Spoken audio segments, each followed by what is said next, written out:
오늘은 나라와 영광에 이르도록이라는 제목으로 우리 하나님 말씀 함께 나누도록 하겠습니다. 인생을 사는데 지식으로 사는 사람이 있고 또 사랑으로 사는 사람이 있습니다. 그러니까 지식으로 산다는 건 지식을 통해서 어떻게든 더 많은 선택권을 가지려고 애를 쓴다는 뜻입니다. 지식이 많아지면 확실히 선택권이 많아지죠. 아는 게 많아지면 그 선택할 수 있는 폭이 넓어지기 때문에 분명히 다른 사람들과의 경쟁에서 앞서갈 수 있어서 대개 사람들은 지식으로 앞서 나가기 위해서 많이 배우고 많이 모으려고 하는 거죠. 근데 인간의 지식은 그 한계성이 있습니다. 한없이 클 수가 없어요. 또 여러 가지 제약을 가지고 있기 때문에 배우는 과정에서 내가 뭔가를 배우려면 반드시 누구의 아래 들어가야 됩니다. 거기 아무에게도 들어가지 않고 나는 혼자서 배우겠다. 이렇게 하면 한계가 있죠. 그 누구에게서 배우는 사람보다 확실히 뒤처지기 때문에 그 경쟁에서 밀리게 돼 있죠.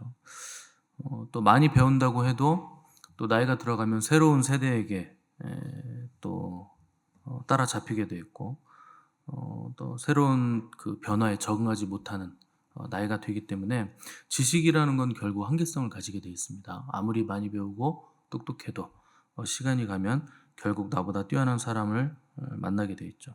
그래서 젊을 때는 우리가 지식을 배워야 되지만 시간이 갈수록 지식을 추구하는 삶이 아니라 사랑을 추구하는 삶을 사셔야 됩니다. 그래서 나이가 많으면 그 사랑 때문에 찾아오는 사람들이 많아져야 돼요.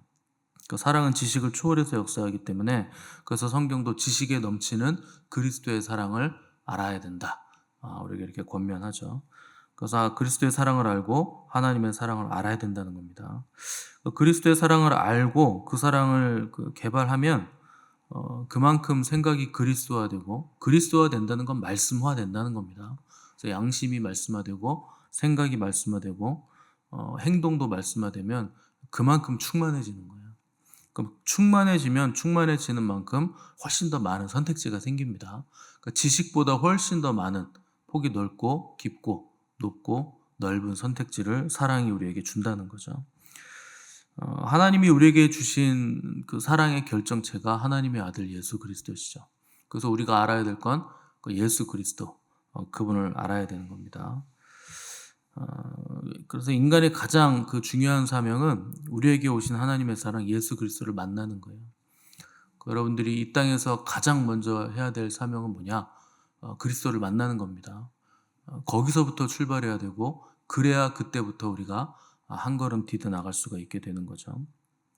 그래서 우리가 하나님의 사랑을 만나야 하나님의 사랑을 받는 것이고 그 하나님의 사랑을 받으면 우리가 하나님께 우리도 그 사랑에 화답할 수 있고 되돌려 드릴 수 있게 되는 거죠. 그래서 하나님께 되돌려 드릴 수 있는 그 화답하는 대표적인 반응이 예배입니다. 그 예배는 하나님 사랑에 반응하는 거예요. 그래서 하나님께 사랑을 돌려드리는 것이 예배의 우선적인 가치죠. 근데 우리나라 분들은 예배를 드린다는 개념보다 뭔가를 받으러 오는 개념이 훨씬 더 강하죠. 그러니까 하나님이 은혜를 주셔서 예배자가 된 건데 예배 때마저도 하나님께 화답을 안 하고 돌려드리지 않고 뭘 자꾸 받으러 오세요. 그래서 내가 뭐 은혜를 받았다고 표현하잖아요. 오늘 예배 때 은혜 받았어요. 예배가 좋았어요. 그 예배가 좋았다는 게 도대체 무슨 말인지 모르겠는데 뭐가 좋았다는 건지 모르겠는데 대개는 예배가 좋았다면 그 설교가 좋았다는 얘기입니다. 그 설교를 통해서 뭘 깨달았어요. 알았어요. 혹은 뭔가 감동이 있었어요. 뭐가 왔어요. 찌릿했어요. 뭐 이런 건데 전부 다 자기중심적이죠. 그 예배의 은혜성을 내가 받은 것, 나를 중심으로 해서 나에게 유익이 있는 것, 그러면 좋은 예배. 아무것도 못 느꼈으면 좋지 않은 예배. 이제 이런 식으로 예배를 느끼는데 예배는 원래 그런 게 아닙니다. 그냥 마땅히 하나님께 드릴 것을 드리는 거예요. 내가 뭘 꼭 받아야 되는 것도 아니고 뭘 느껴야 되는 것도 아닙니다. 근데 예배가 주체가 뒤바뀌어 있는 거죠. 예배를 내가 감동하고 내가 받고 내가 느끼는 예배라면 그 예배는 누가 받는 거냐? 내가 받고 있는 거예요. 그러니까 예배를 내가 드리는데 받는 사람도 예배를 내가 받고 있는 겁니다. 그 예배는 그런 게 아닙니다. 예배는 하나님이 주체가 되시고 하나님께만 드리는 거기 때문에, 하나님이 주인 되시는 거기 때문에 내 느낌이나 상황이나 환경에 상관없이 하나님께 드리는 거예요. 그래서 제일 안 좋은 표현은 예배를 본다는 표현입니다. 뭘 봅니까? 보기는 뭐 보이세요? 지금 뭐 보입니까?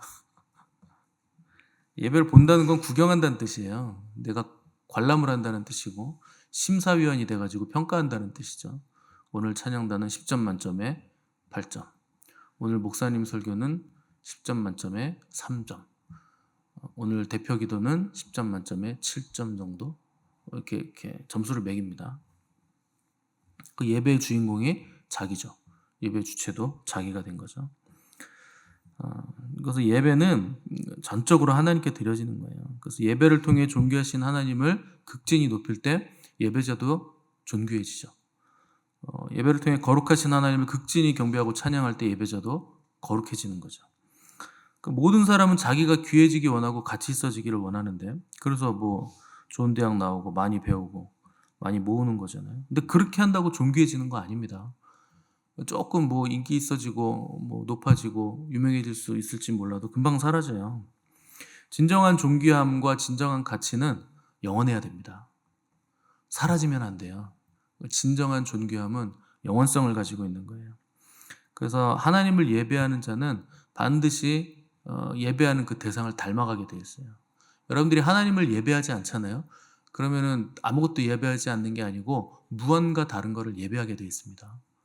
명예를 예배하든지 사람을 예배하든지 돈을 예배하든지 뭔가를 예배하게 돼 있어요. 인간은 예배하는 존재로 창조되었기 때문에. 그래서 반드시 하나님을 예배하고 예배하는 자들은 반드시 예배의 대상을 닮아가게 돼 있어요. 그래서 우리가 하나님을 예배한다는 건 그 거룩하고 존귀하고 영원하신 하나님을 닮아간다는 거예요. 예배하면 할수록 예배 대상 되시는 아버지 하나님을 닮아간다. 그래서 우리가 그리스도인으로서 하나님을 믿는 자들로서 이 세상을 살 때 손해볼 수 있고 낮아질 수 있고 베풀 수 있게 되는 까닭은 우리가 하나님을 예배하기 때문에, 하나님을 닮아가니까. 하나님은 끝없이 낮아지시잖아요. 끝없이 우리를 기다리시고 끝없이 주시고 베푸시고 그게 하나님이기 때문에 우리도 하나님을 닮아서 그런 삶을 살 수 있게 된다는 거죠. 오늘 본문 9절 보시면 바울이 데살로니가 교회 성도들에게 말하기를, 형제들아 우리의 수고와 애쓴 것을 너희가 기억하리니 너희 아무에게도 폐를 끼치지 아니하려고 밤낮으로 일하면서 너희에게 하나님의 복음을 전하였노라. 이렇게 기록을 했는데, 그 바울 사도와 그 바울 사도의 그 전도팀 일행들이 하나님을 닮았다는 거예요.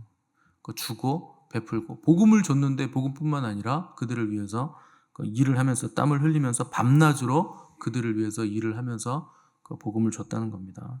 원래 유대인들은 그 아버지에게 그 어려서부터 교육을 받을 때 한 가지 기술식을 배우게 돼 있습니다.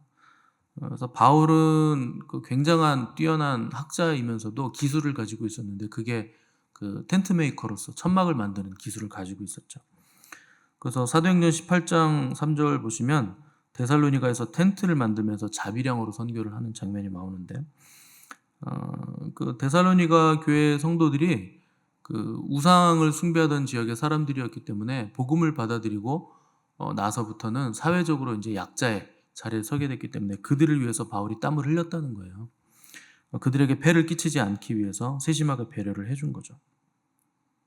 그래서 사도행전 17장에 보면 바울이 데살로니가에서 야손이라는 사람의 집에 머물렀다 이렇게 되어 있습니다. 그래서 야손의 집이라고 되어 있는데, 그런 형태의 집을 인슐라라고 불러요. 1층에는 그 물건을 파는 상점과 또 그걸 만드는 작업장이 있고, 2층과 3층에는 거기서 이제 고용된 노동자들이 숙식하는 공간이 있고, 또 주인집이 맨 마지막 3층에 있게 되는 형태를 이제 인슐라라고 부르는데, 뭐 우리말로 하면 뭐가 될까요? 상가? 뭐 그런 거죠. 1층엔 상가, 2층에 집, 3층에 주인집, 뭐 이렇게 된 거죠. 그러니까 바울이 인슐라 형태의 그 야손의 집에서 이제 천막을 만드는 일을 하면서 이제 일꾼들이 머무는 주거 공간에 머물렀을 가능성이 크죠. 그래서 오늘 9절에서 바울이 밤낮으로 일하면서 복음을 전했다 이렇게 되어 있는데, 바울이 선교팀의 선교팀장이기 때문에 그 선교팀을 이끌어 나가기 위해서 밤낮으로 잠을 못 자면서 일을 했다는 거예요. 땀 흘리면서 노력을 했다는 겁니다. 그 팀을 이끌어 가기 위해서 노동을 했다는 거죠. 그 잠을 못 잔 이유는 낮에는 전도하고 밤에는 일하고 이렇게 했던 겁니다. 돈을 벌었다는 얘기예요. 그 선교팀 먹어야 되잖아요. 사람이 있으면 먹어야 되고 또 뭐 필요한 것들이 있는데 그 돈을 바울이 일하면서 충당을 했다는 거죠. 우리도 이제 선교를 가는데 선교를 가려면 돈이 필요하잖아요. 그렇다고 선교 팀장님이 잠도 안 자고 땀 흘려 일하시라는 건 아니고 여러분들이 같이 동참하시면 됩니다. 선교는요, 뭘로 할 것 같습니까? 대개 선교는 돈으로 하는 겁니다. 그러니까 헌금을 많이 가지고 가거나 선물을 많이 싸가지고 가거나 많이 보내면 그 부응하게 돼 있어요. 그래서 그 보내는 선교를 하든지 가는 선교를 하든지 둘 중에 하나는 해야 되는데 여러분들이 안 가실 거면 가는 사람들을 잘 보내주시면 됩니다. 그래서 누군가는 죽어줘야 되는 거예요. 그 땅에 교회가 세워지려면 반드시 누군가 섬김이 있어야 되고 죽어주는 사람이 있어야 되는 거예요. 그걸 우리가 해야 된다는 거죠. 그래서 10절 보시면 우리가 너희 믿는 자들을 향하여 어떻게 거룩하고 옳고 흠없이 행하였는지에 대하여 너희가 증인이요 하나님도 그러하시다. 그러니까 바울은 안다는 거예요. 우리가 얼마나 너희를 위해 힘쓰고 애썼는지는 너희들도 잘 알고 하나님도 잘 아신다. 그리고 나도 안다. 나도 뭐 거리낄 게 없다. 그만큼 순수하게 했다는 겁니다. 우리가 뭐 우리의 호의호식을 위해서 한 것도 아니고 얼마나 힘들여서 애쓰고 힘을 썼는지. 10절에 보면 거룩하고 옳고 흠없이 행했다 그러는데 거룩이라는 건 하나님 앞에서 거리낄 것이 없는 관계성을 얘기하고 옳다는 것은 사람 앞에서 거리낄 것이 없었다. 우리는 옳게 행했다라는 걸 얘기하고 흠이 없다는 건 하나님과 사람 모두에게 책망할 것이 없었다는 거예요. 그러니까 우리 주님도 하나님과 사람들에게 사랑스러워 가시더라 이렇게 표현이 돼 있어요. 성경에 보면 어려서부터 자라갈수록 하나님과 사람에게 사랑스러워 가셨다. 그러니까 하나님 앞에서도 옳고 흠이 없어야 되고 사람 앞에서도 책망할 것이 없어야 된다는 겁니다. 그래서 그렇게 선교를 했다는 거예요. 그리스도인들이 하나님 믿는다고 하는 사람 중에 잘 믿는다고 하는 사람 중에 하나님은 뜨겁게 사랑하고 관계가 좋은데 사람하고 관계가 안 좋으신 분들이 있는데 그건 거짓입니다. 잘못된 믿음이에요. 거짓 믿음이에요. 그러니까 하나님 잘 믿으면 사람하고도 관계가 좋을 수밖에 없고 하나님 사랑하면 이웃 사랑도 될 수밖에 없는 거예요. 그래서 보이지 않는 하나님 사랑하는 증거 보이는 이웃으로 나타난다 하는 게 성경이 말씀하는 바죠. 그러니까 보이는 이웃과도 잘 못 지내는데 어떻게 보이지 않는 하나님을 사랑한다고 하는 거냐? 이게 성경이 우리에게 질문하는 겁니다. 여러분 이웃과의 관계가 안 좋으면 여러분 처음부터 다시 시작하셔야 돼요. 뭔가 내가 잘못된 믿음을 가지고 있구나 생각을 하셔야 됩니다. 원래 그 그리스 사람들은 그 육체 노동을 업신여깁니다. 그래서 정신적인 노동, 철학과 이성의 활동을 귀한 것으로 여겼어요. 그래서 아리스토텔레스가 뭐라고 말했냐면 사람이 태어날 때는 정신적으로 뛰어난 사람이 있는 반면 정신적으로는 하등하고 몸을 써야 되는 사람도 있다. 태어날 때부터. 몸을 쓰는 사람은 정신활동을 하는 사람을 위해 자기 몸을 써서 그런 사람들을 정신활동하는 사람들을 서포트 해줘야 된다. 노예가 되라는 얘기입니다. 똑똑한 사람들 노예로 살아라. 머리 못 쓰는 사람들. 그런 얘기를 했을 정도로 헬라 사람들은 정신의 활동을 굉장히 높은 가치로 쳐주고 중요하게 여겼다는 거예요. 그런데 이 헬라 지역 사람들인 데살로니가 교회 성도들이 굉장히 뛰어난 바울 사도를 봤는데 바울은 놀랍게도 노동을 하는 걸 전혀 뭐 부끄럽게 여기지 않았다는 거예요. 이거 굉장히 적지 않은 큰 충격을 받았다는 겁니다. 그래서 정신 활동을 하면서도 노동을 할 수 있는 거였구나라는 걸 먼저 그 개념을 깨닫게 되고 바울의 그런 삶에 대해서 배우고 닮아가게 되는 거죠. 그래서 하나님이 권세자들을 이렇게 우리에게 허락하시는데 그들을 보고 배우라는 겁니다. 그래서 권세자가 있는 거예요. 뭐 배울 게 있어야 배우죠. 배울 게 왜 없습니까? 어, 기를 쓰고 배우려고 해보세요. 배울 거 있어요. 여러분 설교를 아무리 못하는 목사도요. 잘 귀담아 들으면 한마디라도 배울 거 있습니다. 들을 게 있어요. 들을 거 없는 설교자가 어디 있습니까? 그럼 하나님이 설교자로 세우질 않죠. 반드시 들을 게 있어요. 내가 귀를 안 열고 있어서 못 듣는 거죠. 그러니까 배우라는 거예요. 학교에서는 선생님에게 배우고, 직장에 가면 상사에게 배우고, 가정에서는 부모에게 배우고, 교회에서는 목회자와 권세자들에게 배우라는 거예요. 이런 하나님의 축복의 섭리가 그들에게 있는 건데 이걸 무시하고 뭐 먼저 태어난 게 뭐 유세야? 나이 많은 게 유세야? 뭐 자기 마음대로 태어난 것도 아닌데 왜 나한테 이래라 저래라 하냐 하는 사람들이 있는데 그런 사람들은요 인생에서 절대 잘 될 수가 없어요. 복을 받을 수가 없어요. 하나님이 복을 누구를 통해서 주십니까? 권세자들을 통해서 주시는 거예요. 부모를 통해서 주고 선생을 통해서 주고 뭐 목사와 장로들을 통해서 주고 그 하나님 정하신 법칙입니다. 그래서 그들을 통해서 받아야 되는 거 그걸 구조라고 하는 거예요. 내가 그 구조를 무시하잖아요. 그러면 어떤 결과가 생기느냐? 자기가 하나님이 세우신 권세를 무시했기 때문에 시간이 지나면 내 다음 사람에게 똑같은 반항과 무시를 당하게 됩니다. 그게 내가 심은 게 그거기 때문에 내가 그 열매를 거두게 돼 있어요. 그래서 마귀는 원래 그 하나님 옆에서 하나님을 찬양했던 굉장히 아름다운 또 연주하는 그 천사였는데 너무나 아름답고 모든 천사들까지도 그를 흠모하니까 하나님의 권세에 반항하고 하나님 되려고 하다 떨어진 겁니다. 그게 마귀죠. 그래서 마귀가 하는 일이 뭐냐? 위의 권세에 반항하게 만들어요. 그게 마귀가 하는 일이야. 그래서 위의 권세에 불복하게 만들죠. 그러니까 우리가 판단할 수 있는 건 위의 권세가 아닙니다. 위의 권세는 누가 다루시느냐면 하나님 다루시는 거예요. 그래서 여러분 그 위의 권세자가 잘못되면 곧바로 손들고 뭐 갈아치우자 이러시는 분들 계신데 심각하게 잘못되면 그런 것들은 뭐 얘기할 수 있어요. 권면할 수 있습니다. 목사님 이건 잘못된 것 같습니다. 그 얘기하셔야 되는 거예요. 뭐 요새 목사들은 뭐 세력이 워낙에 커 사람이 많아서 그런지 몰라도 뭐 성적인 일탈을 했는데도 그냥 목회를 하대요. 야, 그 일반인들도 안 그러거든요. 그냥 평신도들도 안 그러거든요.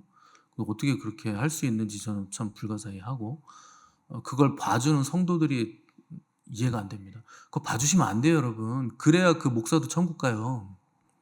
놔두면 지옥 갑니다. 회개 안 해요. 그냥 뭐 미안합니다 이러고 넘어가요. 대충 퉁치고 넘어가는데 그러면 회개가 안 되고 결국 그러면 천국 못 갑니다. 그 목사님. 여러분 그 분명하게 지적을 해줘야 되고 철저하게 회개할 수 있게 해야 되고 회개한 사람은 그 자리 내려놓고 그 근신해야 되는 거예요. 나중에 하나님이 다시 세우시면 뭐 목회를 할 수 있을까? 그런 것들 빼고 나머지 문제들은 그 하나님이 다루실 겁니다. 그래서 뭐 왜 목회 방침을 이렇게 가지고 그건 하나님이 다루실 문제예요. 어떤 목사님은 말씀을 열심히 가르치는 목사가 있고 어떤 목사님은 성령 사역 열심히 하시는 분이 있고 어떤 분은 또 구제만 열심히 하시는 분이 있고 어떤 분은 또 그렇게 공연을 하시는 분이 있는데 그건 제가 잘 모르겠어요. 그게 목회 방침이 될 수 있는지. 트로트 가수 불러 제껴다가 하나님 예배하는 강단에서 트로트 부르는 게 그 하나님 기뻐하실 일이겠습니까? 그런 건 안 되는 거죠. 그런 건 말을 하셔야죠. 혹시 제가 트로트 가수를 부르면 꼭 얘기하십시오. 목사님 미치신 것 같습니다. 이렇게 말을 못하겠으면 계란이라도 하나 던져주세요 저한테. 삶은 거 말고 아프니까 그건 깨지는 거. 내가 판단할 수 있는 권세는 진짜 심각한 잘못 아니면 위의 권세가 아니라 아래 사람이에요. 그 사람은 내가 판단할 수 있어요.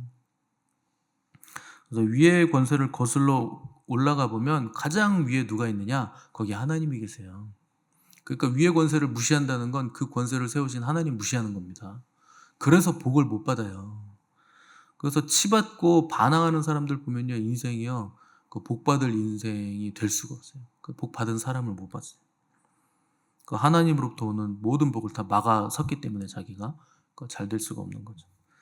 11절 보시면 너희도 아는 바와 같이 우리가 너희 각 사람에게 아버지가 자기 자녀에게 하듯 권면하고 위로하고 경계하노니.